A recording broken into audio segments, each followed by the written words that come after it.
तो सबसे पहले आप सभी मित्रों को नमस्ते, सभी को राम राम। उम्मीद है सभी स्वस्थ होंगे, मस्त होंगे, अपने एग्जाम की बेहतरीन जो तैयारी आप जो कर रहे होंगे। आप सभी को पता होगा कि यूके ट्रिपल एसई में यहाँ पर जो है एक और नई वैकेंसी आपको देखने को मिली है। आप सभी को विदित होगा सबसे पहले 164 पदों पर यहाँ पर भर्ती आई थी 2022 में। ठीक है, इसको अब कंप्लीट हो गया है और इस अब एक नई भर्ती यहाँ पर 34 पोस्ट पर यहाँ पर 2024 में देखने को मिली है। आपने अभी तक फॉर्म नहीं भरा है तो आप यहाँ पर फॉर्म भर सकते हैं। फॉर्म इसके अब जल्दी स्टार्ट हो जाएंगे। तो नई भर्ती है, एक बार फिर से 2024 में आई है।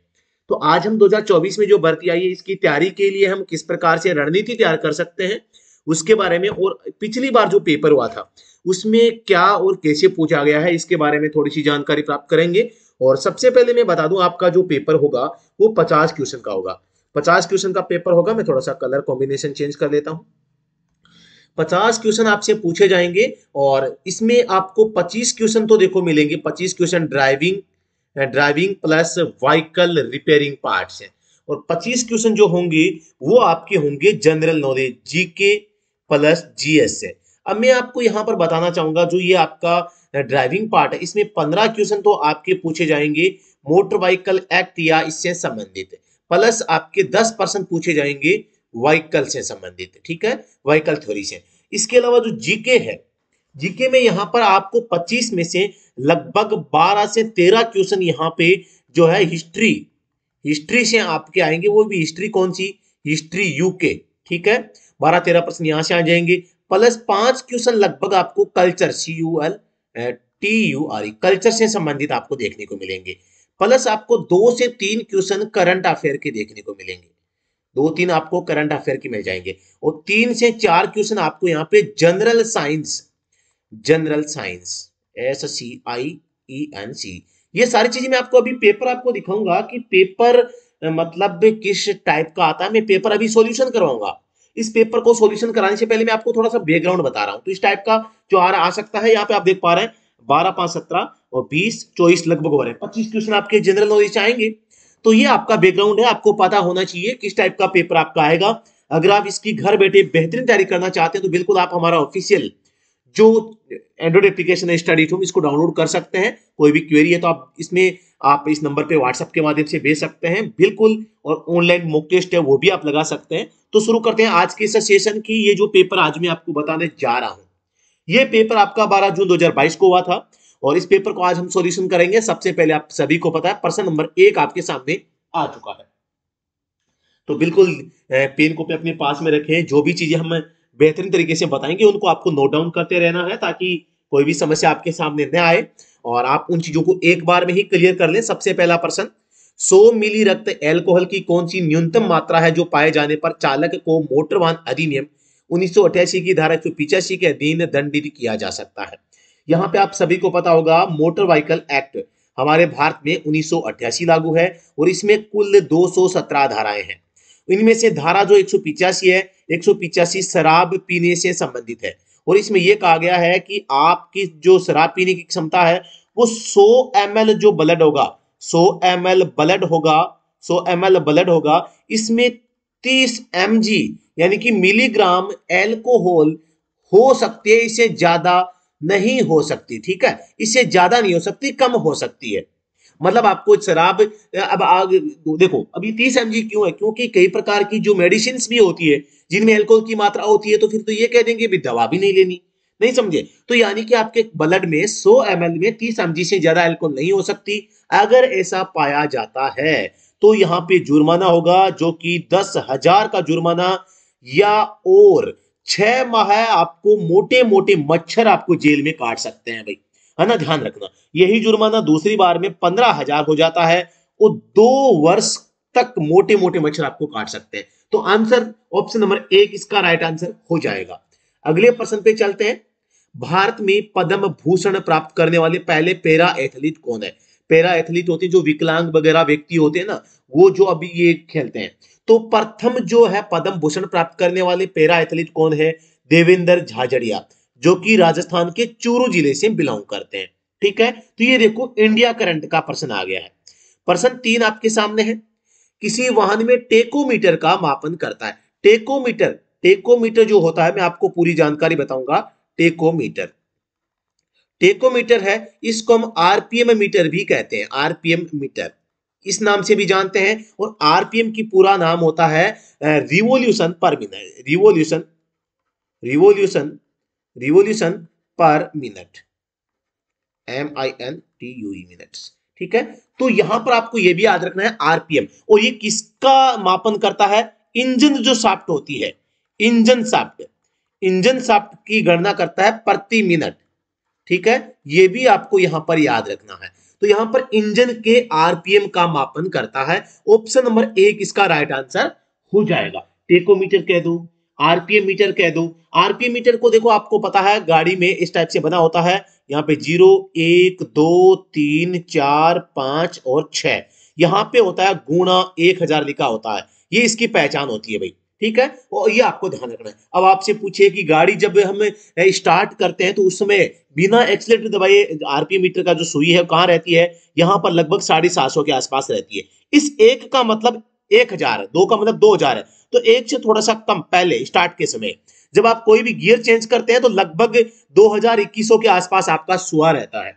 कभी भी किसी भी गियर में आपकी गाड़ी का आरपीएम में 3000 को क्रॉस नहीं करना चाहिए, ये आप थोड़ा सा ध्यान रखना। अमूमन आप गाड़ी चलाते हैं तो इस बात को आप नोट डाउन भी रखना आप। ठीक है, तो ये आपका हो जाएगा। यहाँ पे इस मीटर में हालांकि आरपीएम भी लिखा होता है, आरपीएम। ठीक है, तो आपको समझ में आ गया होगा। कटारमल के सूर्य मंदिर का निर्माण किस युग या काल में हुआ? तो आप सभी को पता, सूंग युग, मौर्य काल, कत्यूरी, उपरोक्त में से कोई नहीं। तो ये देखो यहाँ पे उत्तराखंड का हिस्ट्री का क्वेश्चन है, कत्यूरी काल, ऑप्शन नंबर सी हो जाएगा। प्रश्न संख्या 5 है, अल्मोड़ा जेल की स्थापना, अल्मोड़ा जेल की स्थापना कब हुई? तो आप सभी को पता होगा सन 1816 ईस्वी में हुई। जीके के एकदम सिंपल क्वेश्चन पूछे गए हैं। गोमती सरयू नदियों के संगम पर उत्तराखंड का कौन सा मंदिर है? तो गोमती सरयू नदियों के संगम पर जो है यहाँ पर बागनाथ मंदिर स्थित है, option number B right answer हो जाएगा। प्रश्न संख्या 7 आपके सामने है। दोस्तों मैं आपको लोगों को बताना चाहूंगा, ये जो पेपर में अभी आपको करा रहा हूं इसकी पीडीएफ जो है आपको टेलीग्राम चैनल पे या आपको हमारा व्हाट्सएप ग्रुप है उसमें मिल जाएगी, तो आप वहां से प्राप्त कर सकते हैं, टेलीग्राम और व्हाट्सएप दोनों पे। और इस वीडियो के डिस्क्रिप्शन में मैं इस पीडीएफ का लिंक भी देने का प्रयास करूंगा, तो आप वहां से भी ले सकते हैं। इंजन तेल में चिपचिपाहट यानी कि श्यानता में परिवर्तन का मुख्य कारण, आप सभी को पता है जो इंजन ऑयल होता है, जब हम इंजन ऑयल लाते हैं तो जो चिकना ज्यादा होता है, इसका काम होता है चिकनाई देना, चिकना होता है। लेकिन जब ये ठंडा गर्म होगा, ठंडा गर्म होगा गाड़ी चलने से, है ना, ठंडा गर्म होगा तो इसकी जो चिकनाई है ये नष्ट होती रहेगी, है ना, ये नष्ट हो जाएगी। तो ये किसके कारण होता है? इंजन ऑयल में चिकनाई जो होती है वो खत्म क्यों होती है, उसमें परिवर्तन क्यों आता है? क्योंकि वो लगातार क्या है, ठंडा गर्म, जब इंजन चलेगा तो वो बहुत ज्यादा गर्म होगा, और जब इंजन बंद होगा तो ठंडा हो जाएगा। तो ये गर्म ज्यादा और ठंडा होने के कारण और लगातार यूज में आने के कारण यहाँ पे इसकी जो चिकनाई है इस वो उसमें कमी आती रहती है। तो यहाँ पर ताप यानी कि हीट इसका राइट आंसर हो जाएगा। समझ में आ रहा है ना? चलो ठीक है। एक दिशा में 3 लेन वाले कैरिजवे परिवहन मार्ग पर भारी वाहन किस लेन पर चलाया जाएगा? आप सभी ऐसा समझे, एक कोई सड़क है, ये मैं सड़क बना रहा हूं, यहाँ पे ये मैंने सड़क बना दी, ये पहली, ये दूसरी, ये तीसरी, ये मैं दूसरे शब्दों में ये लेफ्ट लेन है, ये मीडियम है, ये राइट लेन है। अब आपको ध्यान रखना है, बड़ी गाड़ियां जो होगी एचएमवी, एचएमवी हमेशा इस लेफ्ट वाली लेन पे चलेगी, मीडियम में एलएमवी गाड़ियां चलेगी। ठीक है, और इसमें ये ओवरटेकिंग लेन होती है, ओवरटेकिंग लेन। ठीक है, वे ओवरटेकिंग लेन कहलाएगी। तो ये आपको ध्यान आपको रखना है, ओवरटेकिंग कह दो, वीआईपी कह दो, है ना। ओवर स्पीड, जो स्पीड से ओवर स्पीड से गाड़ियां चलती है, ओवर स्पीड का मतलब है बहुत तेज गाड़ियां जो चलती है ना। और इस मीडियम में पैसेंजर जो गाड़ियां होती है, जैसे कि छोटी पर्सनल प्राइवेट गाड़ियां वो चलती है। एकदम धीमा एचएम मैं कह सकता हूं। अब आपसे पूछे धीमे चलने वाले, धीमी गति से चलने वाले व्हीकल भी यहां चलेंगे, है ना। और आपको एंट्री करना है, एंट्री करना है या एग्जिट करना है, ये दोनों काम भी आप यहां पर क्या करेंगे, इसी लेफ्ट लेन के माध्यम से आपको करना होता है। तो आपको समझ में आ गया होगा। तो यहां पर पूछा है भारी वाहन किस लेन पर चलाया जाएगा, तो यहां पर बाई लेन, लेफ्ट लेन में आपके यहां पे चलाए जाएंगे। ठीक है, तो ये आपको ध्यान रखना है। तो अगले प्रश्न पे हम चलते हैं। प्रश्न संख्या 9 आपके सामने आ चुका है। अर्जुन अवार्ड से सम्मानित श्री सुरेंद्र सिंह कनवासी किस क्षेत्र से संबंधित है? तो जो सुरेंद्र सिंह कनवासी है वो लेखन, पर्यावरण, पर्वतारोहण, नौकायन, तो ये नौकायन से संबंधित है। ठीक है, ये आपको याद रखना है। ये जीके का क्वेश्चन है और ये एकदम सिंपल प्रश्न आया। नीचे दिए गए आज्ञापक संकेत का अर्थ है। यहां पर देखो, अब जो आज्ञापक का मतलब क्या होगा, आदेशात्मक। आज्ञापक का मतलब क्या होगा, आदेशात्मक संकेत होगा। ठीक है, आदेशात्मक संकेत हमेशा गोलाकृति में होते हैं और या तो ये ब्लू में होते हैं, ब्लू बैकग्राउंड में, या रेड बॉर्डर में, रेड बॉर्डर। ठीक है, तो इसमें भी ब्लू वाली जो होते हैं वो एक प्रकार के हम कह सकते हैं कि जो है मतलब किसी काम को करने हेतु निर्देश देते हैं कि भी आपको ये काम करना है। और रेड बॉर्डर वाले जो संकेत होते हैं वो ये कहते हैं कि भी आपको ये काम नहीं करना है, मतलब जो निषेधात्मक, प्रोहिबिशन, वो दर्शाते हैं किसी काम का। तो ये जो संकेत आपके सामने है, गोल आकृति है, एरो आगे जा रहा है, मतलब आगे भी जा सकते हैं या आपको राइट में मुड़ना है, मतलब पहले आगे चलना फिर दाएं, गलत हो जाएगा। पहले दाएं मुड़कर फिर आगे, ये भी गलत है। आगे चलना या दाएं मुड़ना अनिवार्य, मतलब ये मैंडेटरी टू मूव फॉरवर्ड और टर्न राइट, या तो आप मूव फॉरवर्ड या टर्न राइट, दोनों में से एक काम आपको करना है। तो ऑप्शन नंबर सी इसका राइट आंसर हो जाएगा। मतलब या तो आगे जाएं या राइट में टर्न लें, दोनों में से एक आपको करना होगा, है ना। ये दोनों काम नहीं कर सकते, दोनों में से एक करना है। प्रश्न संख्या 11 आपके सामने है। नीचे दिया गया आज्ञापक संकेत, मतलब ये भी आदेशात्मक संकेत है, गोल आकृति है। केवल अगर एक रेखा होती और ये यहां से ब्लू होता तो इसका मतलब था नो पार्किंग। ठीक है, दो हो गई, नो पार्किंग, नो स्टैंडिंग, यानी यहां गाड़ी ने तो रोक सकते हैं ना खड़ी कर सकते हैं। ठीक है, ये आपको याद रखना है। ऑप्शन नंबर एक राइट आंसर हो जाएगा। प्रोहिबिटेड टू स्टॉप और पार्क, यानी स्टॉप भी नहीं करनी और पार्क भी नहीं करनी, दोनों काम आपको नहीं करने हैं। तो ये भी एक प्रकार का आदेशात्मक संकेत है। कोई भी समस्या किसी प्रश्न में आ रही है तो आप कमेंट सेक्शन में बता सकते हैं। प्रश्न संख्या 12 एक आपके सामने है। मोटर वाहन अधिनियम 1988 के अधीन खतरनाक स्थिति में वाहन को खड़ा करना दंडनीय होगा। आप खतरनाक स्थिति में अपने व्हीकल को खड़ा नहीं कर सकते। रोंग पार्किंग भी हम कह सकते हैं, रोंग पार्किंग इसको, या गलत पार्किंग के नाम से भी जाना जाता है। तो इसका उल्लेख धारा 122 में किया गया है। देखो दो चीजें हैं, एक तो है मतलब कि खतरनाक स्थिति में वाहन को खड़ा करना, है ना, यानी dangerous position, parking A vehicle in a dangerous position, गाड़ी को खतरनाक तरीके से पार्क करना, मतलब आपने गलत जगह पर, गलत स्थान पर, गलत तरीके से गाड़ी को पार्क कर दिया है। इसका उल्लेख किया गया है धारा 122 में। लेकिन एक बात आती है, आपने गाड़ी को पार्क किया, park without without without safety, safety, यहां पर सेफ्टी का मतलब है आपने ब्रेक नहीं लगाया, है ना, आपने ढलान पर गाड़ी को खड़ा कर दिया, है ना, या आपने गाड़ी को बंद नहीं किया। ठीक है, हैंड ब्रेक आपने नहीं लगाए। इस टाइप की चीजें अगर आप नहीं करते हैं, उसके कारण क्या होगा, आप गाड़ी से उतर जाएंगे, गाड़ी अपने आप किधर ही मूव हो जाएगी और कोई एक्सीडेंट हो जाएगा। ऐसी चीजें यहां पर लिखी गई है धारा 126 में। ठीक है, तो देखो धाराओं से संबंधित भी क्वेश्चन आए। आप सभी को बताना चाहूंगा, मोटर व्हीकल एक्ट को लेके लगभग 3 से 4 घंटे की मैराथन क्लास मैंने एक बना रखी है।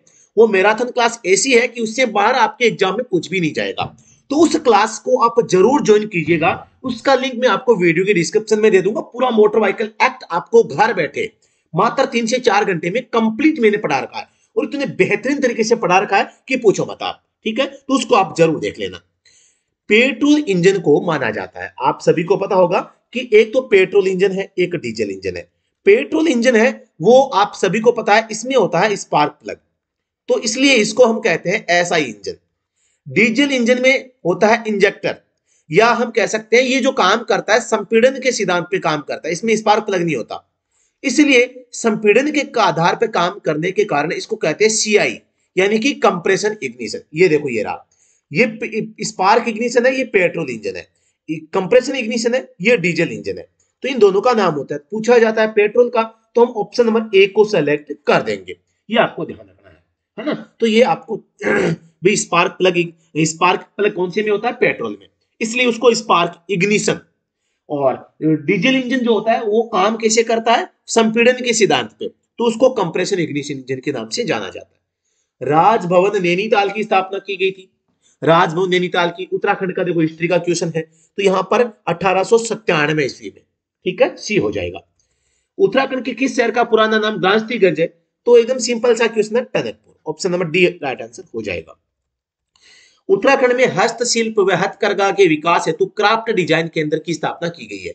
क्राफ्ट डिजाइन केंद्र की स्थापना कहां पर की गई है? ये की गई है काशीपुर में। ठीक है, ये आपको ध्यान रखना है।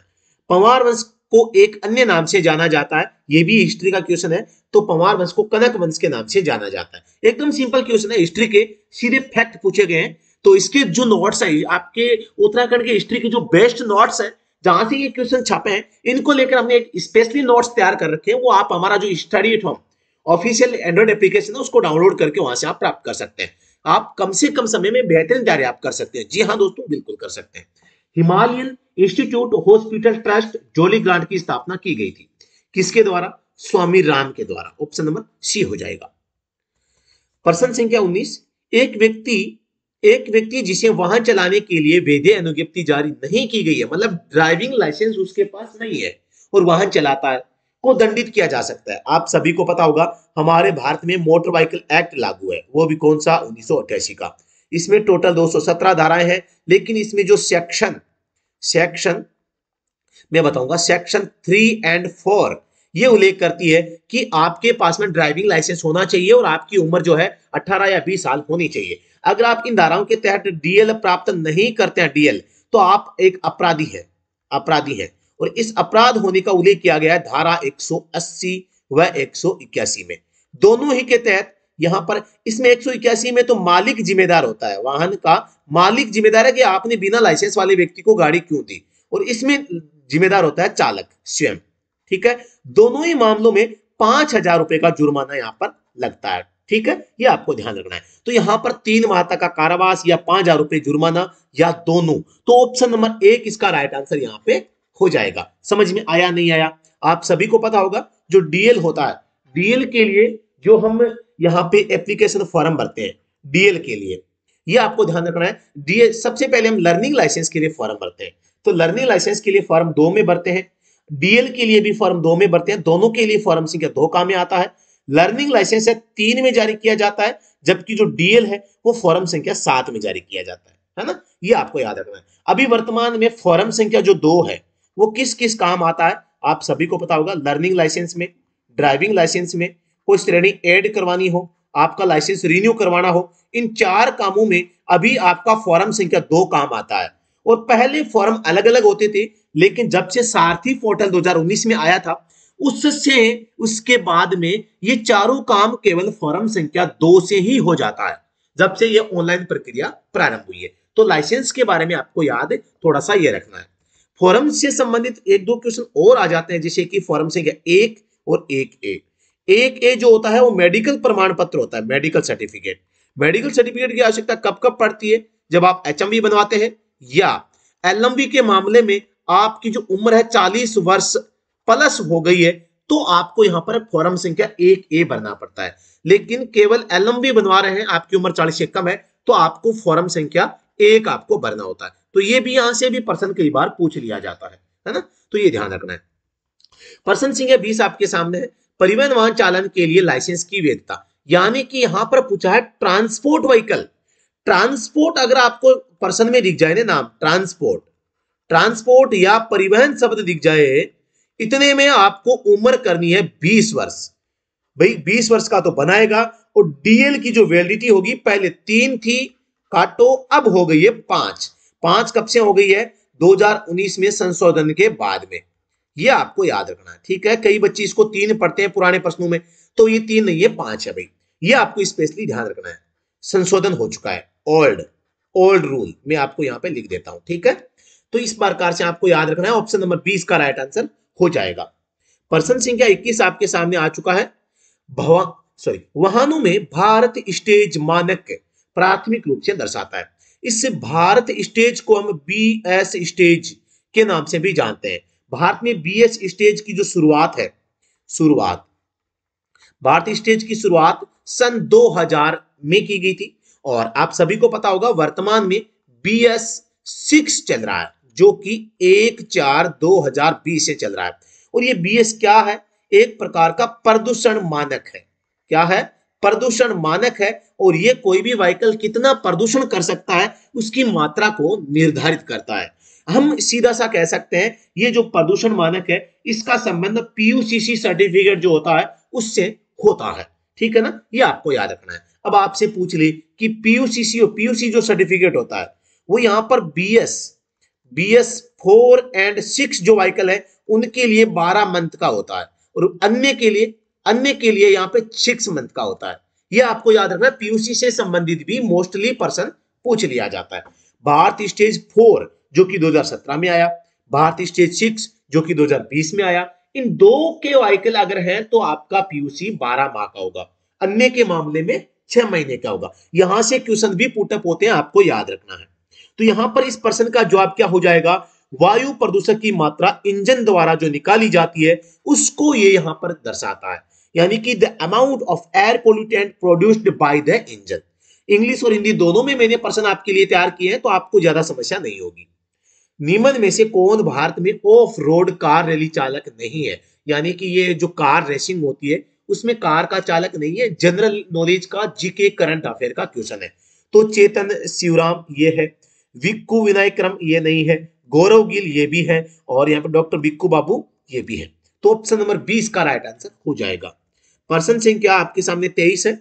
इंजन में केम शाफ्ट लगी होती है। आपका कोई सा भी जो इंजन होता है आप सभी को पता होगा, इसमें एक नीचे शाफ्ट होती है, टेढ़ी मेढ़ी शाफ्ट होती है, इसे हम क्रैंक शाफ्ट कहते हैं, क्रैंक शाफ्ट। ठीक है, और यही शाफ्ट जो है ना यहां से ये गियर लगा होता है और यहाँ पे क्लच लगी होती है, यहाँ पे फ्लाईव्हील लगा होता है। ठीक है, और यहां से प्रोपेलर शाफ्ट और यहां से पहियों की ओर चला जाता है, यहाँ पे पहिया है ये और ये भी पहिया है। ठीक है, और ये यहाँ पर डिफरेंशियल है। इस टाइप से मतलब ये क्रैंक शाफ्ट जो होती है ये मेन शाफ्ट है, इसे हम इंजन शाफ्ट के नाम से भी जानते हैं। लेकिन आप सभी को पता है यहां पर होते हैं वाल, यहां पर होते हैं वाल, क्या होते हैं, वाल होते हैं। इन वाल को ऑपरेट करने के लिए हम यहां पर एक शाफ्ट और लगाते हैं जो कि यहां पर इस क्रैंक शाफ्ट के माध्यम से पुली के माध्यम से चलते हैं। तो यहां पर ये ऊपर वाली तो होती है केम शाफ्ट जो कि रोकर आर्म या वाल्व को ऑपरेट करने का काम करती है, और ये जो नीचे होती है ये होती है क्रैंक। एक पर्सन ये भी आती है, ये दोनों होती है, तो ये दोनों एक दूसरे के समानांतर होती है। अब यहां पर मैं बात करता हूं, इसका जो पुली होती है वो छोटा चक्रा होता है और ये केम शाफ्ट वाला थोड़ा मोटा होता है। तो इसका अगर इसके 2 चक्कर होंगे तो ये केवल एक ही चक्कर घूम पाएगा, ये अगर मतलब कि एक चक्र घूमेगा तो ये आधा ही घूम पाएगा। ये भी आपको ध्यान रखना है, केम शाफ्ट बड़ा होता है, केम शाफ्ट का पहिया बड़ा होता है और वो आधी घूमती है क्रैंक शाफ्ट से। ठीक है, ये भी याद रखना। तो इंजन में केम शाफ्ट लगी होती है, क्रैंक शाफ्ट के लंबवत, क्रैंक शाफ्ट के समानांतर, क्रैंक शाफ्ट की ओर झुका हुआ, उपयुक्त में से कोई नहीं, तो ये समानांतर हो जाएगी, है ना। लंबवत का मतलब होता है ये ऐसे है तो वो ऐसे होगी, ये गलत है, नहीं होगा। तो ये क्योंकि एक दूसरे के बराबर में होती है और दोनों एक दूसरे से ऐसे जो है टाइमिंग चेन या टाइमिंग बेल्ट के माध्यम से जुड़ी होती है। ठीक है, ये आपको याद रखना है। तो आपको समझ में आया होगा, अगर समझ में आया तो लाइक और शेयर करना मत भूलिएगा भाई। हम तो केवल यही चाहते हैं, बाकी आप सभी समझदार हैं। गढ़वाल नरेशों की राजधानी रहा चांदपुर गढ़ी नामक स्थान निम्न में से सबसे निकट है। A place called Chandpur Garhi which was the capital of Garhwal Kings is nearest of the following. Chamoli के, चंपावत के, गैरसैंण के, उपयुक्त में से कोई नहीं, तो ये गैरसैंण के हो जाएगा ऑप्शन नंबर 3। प्रश्न संख्या आपके सामने 25 आ चुका है अभी। स्वर्णिम घंटा क्या होता है, जिसे हम गोल्डन आवर के नाम से भी जानते हैं, और इसका उल्लेख मोटर व्हीकल एक्ट जो है इसमें 1988 में नहीं था, 2019 में संशोधन के बाद जोड़ा गया है। और इसका जो उल्लेख है यहाँ पर धारा 2, ध्यान से सुनना, धारा 2 है, इसकी उपधारा 12A, इसमें इसका उल्लेख किया गया है।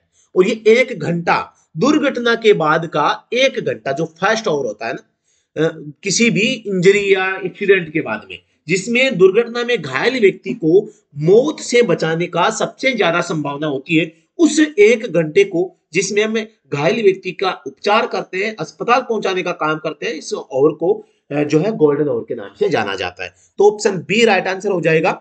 अभिघात क्षति के पश्चात 1 घंटे तक रहने वाली काल अवधि जिसके दौरान मृत्यु को निवारित करने की अधिकतम संभावना रहती। निवारित का मतलब टालने की, मृत्यु से व्यक्ति को टाला जा सकता है, उसकी मृत्यु नहीं होगी अगर आपने सही उपचार कर दिया तो। द्वारहाट मंदिर समूह बनाया गया था किसके द्वारा, कत्यूरी राजाओं के द्वारा। बहुत सिंपल क्वेश्चन है। प्रश्न 27 है। मोटर वाहन अधिनियम 1988 की धारा 8(3) के अनुसार परिवहन वाहन चलाने के लिए प्रत्येक आवेदन के साथ संलग्नित होगा। धारा जो 8 है वो क्या कहती है? धारा 8 के अकॉर्डिंग आप जो ड्राइविंग लाइसेंस के लिए जो डॉक्यूमेंट देंगे उसमें एक मेडिकल प्रमाण पत्र भी होगा, उसके बारे में बताया गया है। धारा 8 की धारा 3 जो है यहाँ पे मेडिकल प्रमाण पत्र या मेडिकल सर्टिफिकेट के बारे में उल्लेख करती है, जो कि फॉर्म संख्या किसमें होता है? फॉर्म संख्या 1A में होता है। इसकी आवश्यकता या तो HMV के मामले में होती है या फिर LMV के मामले में आपकी उम्र 40 वर्ष प्लस आपकी हो गई है तो भी इसकी आवश्यकता होती है। इसकी वैलिडिटी की बात करते हैं तो यहाँ पर 6 माह इसकी वैलिडिटी होती है। जारी कौन करता है? एक डॉक्टर जारी करता है। डॉक्टर से आपको बनवाना होता है। प्रश्न संख्या 28 आपके सामने आ चुका है। ट्यूब वाले टायर की अपेक्षा बिना ट्यूब टायर का लाभ क्या होगा? यानी ट्यूबलेस टायर का आपका फायदा बताना है आपको, है ना? तो बेहतर ईंधन दक्षता यानी कि बेटर फ्यूल इफिशियंसी, बिल्कुल सही है। फ्लैट चलने की कम संभावना, यानी आपका जो टायर होगा, ये टायर होगा, हवा निकलेगी तो ये है ये मतलब कि कम नहीं होगा। फ्लैट यानी चिपकेगा नहीं, पिचकेगा नहीं। हवा कम हो जाती है तो रोड का जो घर्षण करने वाला भाग होता है टायर का वो बढ़ जाता ना, एरिया सरफेस बढ़ जाती है। तो ये ट्यूबलेस में कम शिकायत होती है क्योंकि चलती गाड़ी में जो है हवा कम निकलती है, कम निकलेगी तो फ्लैट भी कम होगा। वायु का धीमा रिसाव, ये भी ठीक है। ये तीनों ही इसकी विशेषता है, मतलब कि ऑप्शन नंबर डी उपयुक्त सभी यहाँ पे हो जाएगा।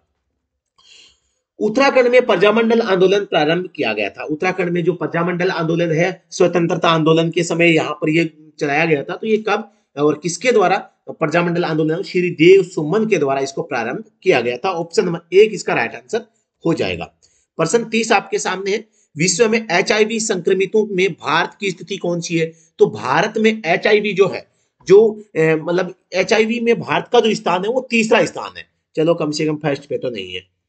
प्रथम विश्व युद्ध 1914 इससे 1918 के दौरान प्रथम गढ़वाल राइफल्स के नायक थे। देखो कितना शानदार क्वेश्चन पूछा गया है। तो दरबान सिंह नेगी इसके यहाँ पे जो है नायक थे। कनेक्टिंग रोड को पिस्टन से जोड़ा जाता है, आप सभी को पता होगा। ये आपका माना कि इंजन है।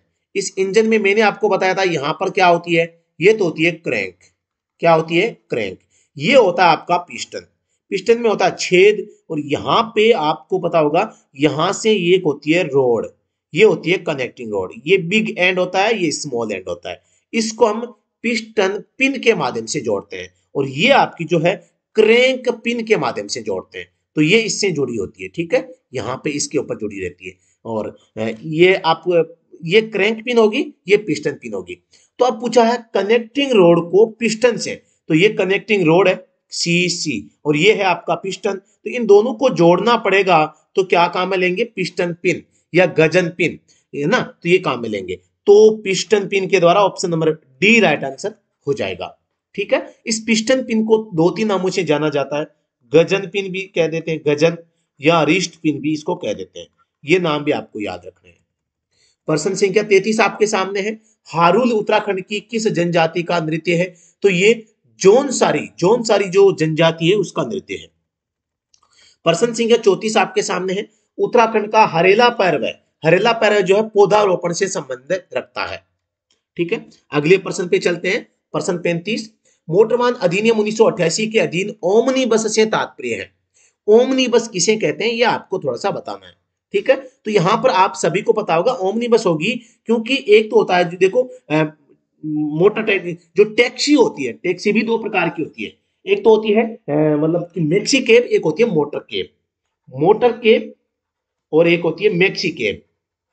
ये होती है मैक्सी, MX लिख रहा हूं मैं, और ये मोटर कैब। इसमें क्या होता है 6 तक प्लस ड्राइवर होता है।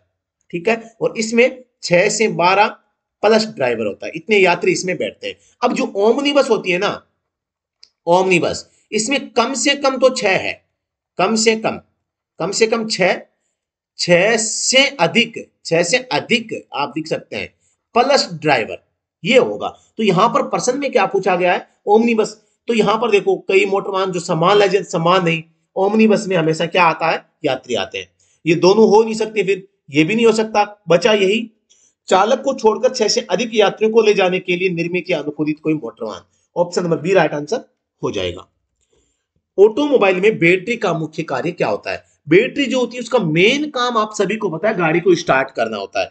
गाड़ी आप सभी को पता है, जब गाड़ी सर्दी के मौसम में स्टार्ट नहीं होती है और आप एक दो बार सेल्फ मारते हैं तो तुरंत बैटरी डिस्चार्ज हो जाती है, फिर हमें धक्का ही लगाना पड़ता है। इसलिए जो ड्राइवर होता है वो चाहता है कि गाड़ी पहले ही सेल्फ मारने में स्टार्ट हो जाए, क्योंकि उसको पता है अगर एक दो बार में नहीं हुई फिर बैटरी डिस्चार्ज हो जाएगी। इसका मतलब क्या हुआ? इसका मतलब हुआ कि आपकी गाड़ी में जो बैटरी है, बैटरी के पास में जो स्टोरेज, जो इलेक्ट्रिसिटी है, वो यहाँ पर गाड़ी को स्टार्ट करने के लिए अत्यधिक मात्रा में प्रोवाइड करवाएगी, जिससे कि बैटरी डिस्चार्ज हो जाएगी। मतलब बैटरी का मेन काम गाड़ी को स्टार्ट करते समय अत्यधिक करंट प्रोवाइड करवाना होता है।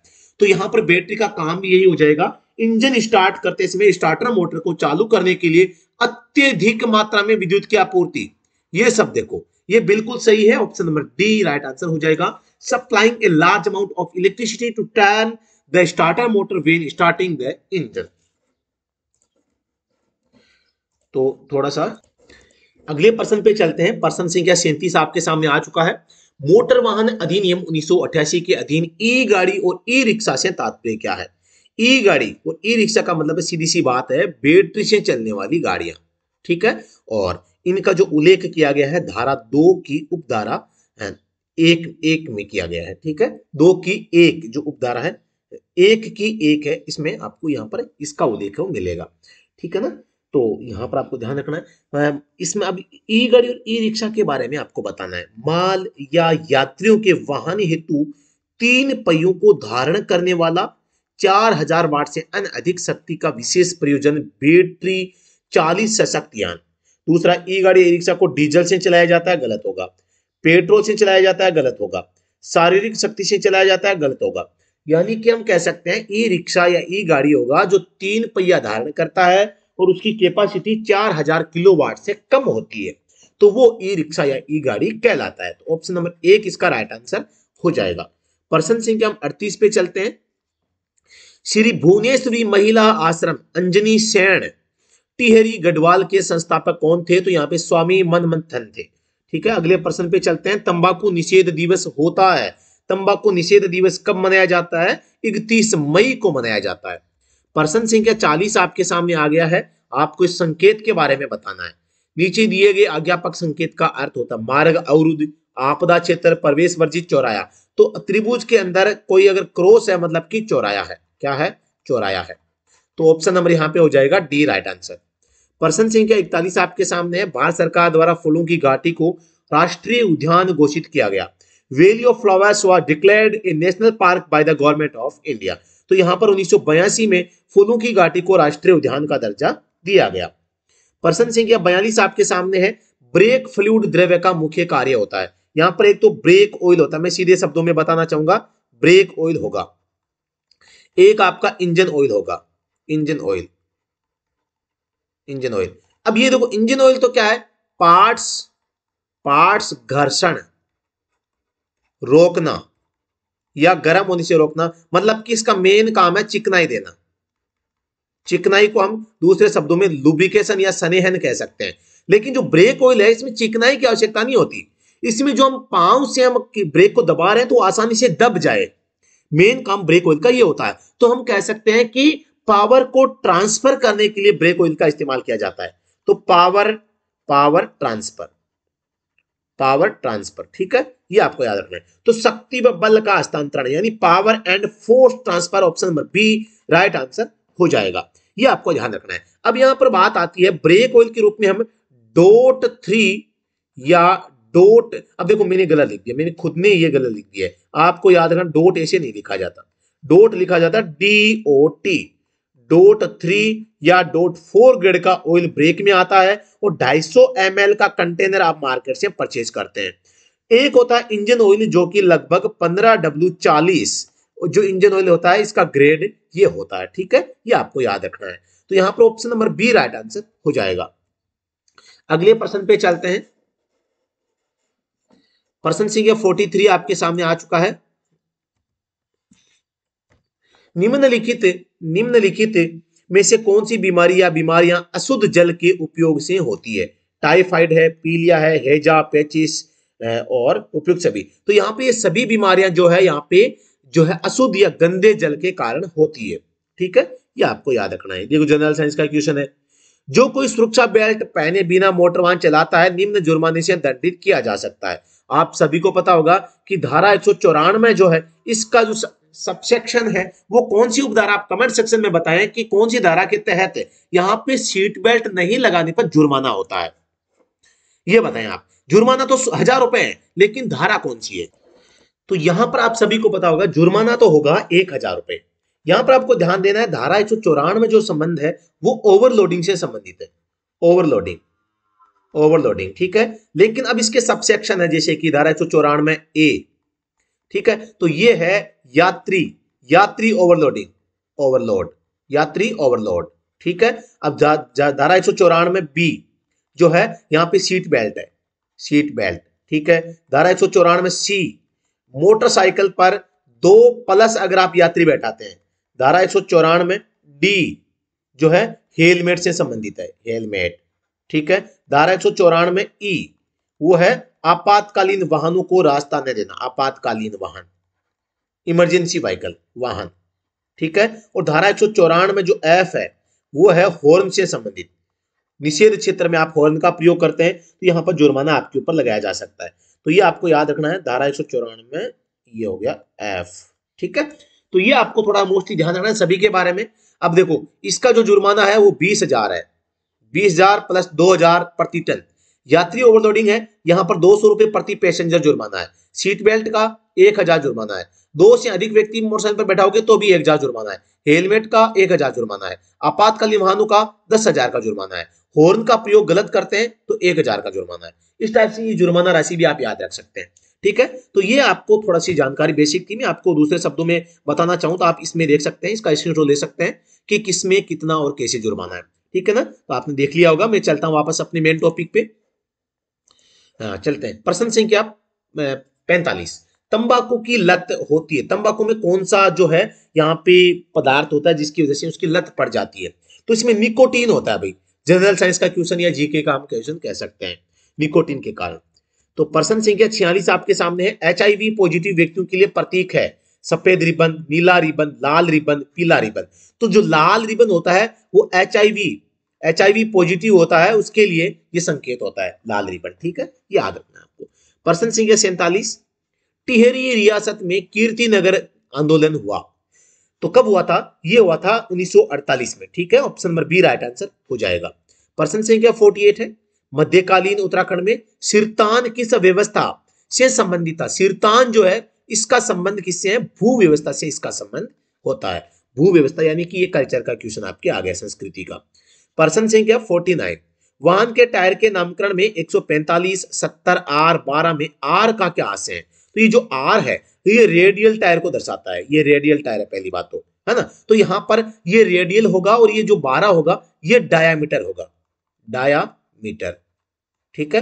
डायामीटर, डायामीटर होता है जैसे कोई टायर है तो ये जो टायर का जो अंदरूनी व्यास है ना, ये रिम का जो मतलब कि जो व्यास है उसे हम टायर का जो है मतलब डायामीटर के नाम से जानते हैं। टायर का व्यास, ये देखो टायर के व्यास को देखो, आप खुद ही कह सकते हो टायर डायामीटर। ये जो 12 है ये टायर का डायामीटर होगा। ये आर जो है ये आपका रेडियल टायर हो जाएगा, ठीक है। टायर रेडियल टायर का प्रकार ये हो गया। टायर की त्रिज्या इसमें नहीं दी गई है, ठीक है। तो ये इस ऑप्शन प्रश्न का जो जवाब हो जाएगा रेडियल टायर का प्रकार। टायर जो होते हैं 2 प्रकार के होते हैं। एक आपका रेडियल टायर होता है, रेडियल टायर जिसे हम ट्यूबलेस टायर के नाम से भी जान सकते हैं, ट्यूबलेस, ठीक है। और एक आपके 22 प्लाई टायर होता है, 22 प्लाई टायर होता है, 22 होता है, ये 22 प्लाई टायर होता है जो कि मजबूत होते हैं, मजबूत पहाड़ पत्थरों पर चलने में काम आता है। और जो भारी गाड़ियां होती है, भारी व लोड वाली जो गाड़ियां होती है, इन गाड़ियों में 22 प्लाई टायर का इस्तेमाल किया जाता है, न कि रेडियल टायर का। तो इन दोनों में थोड़ा सा अंतर आपको समझ में आना चाहिए कि भी एक रेडियल टायर जो होता है उसमें और एक 22 प्लाई टायर में क्या फर्क होता है। पहली बात तो आपको पता होना चाहिए टायर कितने प्रकार के होते हैं, जैसे कि ट्यूब वाला टायर और ट्यूबलेस टायर। अब ट्यूब वाला टायर है इसको हम रेडियल टायर के नाम से जानते हैं, जो कि केवल छोटी गाड़ियों में जिनमें लोड कम होता है उनमें हम इनका इस्तेमाल करते हैं। 22 प्लाई टायर का प्रयोग हेवी लोड वाली गाड़ियां, भारी गाड़ियां पत्थरों पर, पहाड़ों पर चलती है, वहां पर हम काम में लेते हैं। तो ये थोड़ा सा छोटी मोटी इंफॉर्मेशन आपको याद रखनी है। प्रश्न संख्या 50 और आज का हमारा अंतिम क्वेश्चन है। उत्तराखंड की डॉक्टर माधुरी बरथवाल को 2022 में सम्मानित किया गया था। पद्म श्री पुरस्कार, साहित्य अकादमी पुरस्कार, पद्म भूषण पुरस्कार और पद्म विभूषण पुरस्कार। तो पद्म श्री पुरस्कार से सम्मानित किया गया था किसको? डॉक्टर माधुरी बरथवाल को। कब? 2022 में। क्योंकि ये जो पेपर हुआ था 2022 में हुआ था, तो आप अतिशयोक्ति मत करना कि 2022 का क्वेश्चन कैसे आ गया। तो ये 12 जून 2022 का पेपर है जो मैंने आपको सॉल्यूशन करवाया है। बिल्कुल आप ये जो है आप देख पा रहे हैं। अब मैं आपको बताना चाहूंगा, अगर आप किसी भी एग्जाम की तैयारी कर रहे हैं या UK triple SC driver exam 2024 की तैयारी कर रहे हैं, तो जो हमारा स्पेशल ऑनलाइन कोर्स चल रहा है, इसका लिंक मैंने वीडियो की डिस्क्रिप्शन में दे दिया है। और इसके अलावा ऑनलाइन टेस्ट सीरीज है, उसका भी लिंक आपको वीडियो की डिस्क्रिप्शन में मिलेगा। व्हाट्सएप ग्रुप का लिंक आपको मिल जाएगा, जिसके माध्यम से आप जो लेटेस्ट क्लासें होगी या कोई भी इंफॉर्मेशन होगी, पीडीएफ नोट्स होंगे, वो आपको इससे व्हाट्सएप ग्रुप पे मिलते रहेंगे। और इसके अलावा जो लेटेस्ट जो पेपर हुए हैं उनकी पीडीएफ का लिंक भी आपको वीडियो डिस्क्रिप्शन में, जैसे इसरो ड्राइवर 2024 का पेपर हुआ है तो उनका आपको यहाँ पर लिंक मिल जाएगा। फ्री का कोर्स भी हमारा चल रहा है, फ्री के कोर्स का लिंक भी आपको वीडियो के डिस्क्रिप्शन में मिल जाएगा। तो जरूर आप इन लिंक्स पर विजिट करें और आपकी जो तैयारी है उसको बेहतरीन बनाने के लिए आप जो हमारा ऑफिशियल जो चैनल है उसके ऊपर आप जरूर जुड़ सकते हैं। वीडियो पसंद आया तो इसको लाइक और शेयर कीजिएगा और बेस्ट कंटेंट के लिए आप स्टडी फ्रॉम एंड्रॉइड एप्लीकेशन को जरूर डाउनलोड कर लीजिएगा।